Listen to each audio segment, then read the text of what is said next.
Thank you, Chairman Aguilar. I want to start with a correction. At the press conference before recess, I said that 70% of Republicans are in the Republican study group. It's actually 80%, as Chairman Aguilar had noted. And that's important because the budget that they release is insane. It is going to cut Social Security, it's going to eliminate Medicare as we know it, and it's going to eliminate the Affordable Care Act. By the way, I am on Obamacare. And let me tell you why the Affordable Care Act is so important. It doesn't just apply to people who have it. It applies some of the provisions to every insurance plan. One of those provisions is provision preventing insurance companies from discriminating against you if you have a pre-existing condition. So I'm going to tell you a story.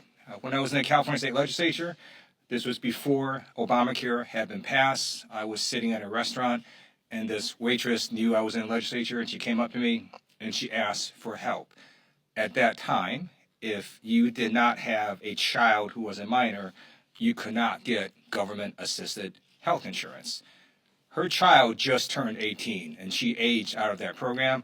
So this waitress said that she had been diagnosed recently with breast cancer. She tried to get insurance. Insurance companies denied her because it was a pre-existing condition. And it became clear to me that she wasn't sick enough to go to an emergency room to get treated. But one day she was going to get sick enough, go to the emergency room, get treated, and then she was going to die. And in my mind, in a country like America, that should never happen. The Affordable Care Act fixed that.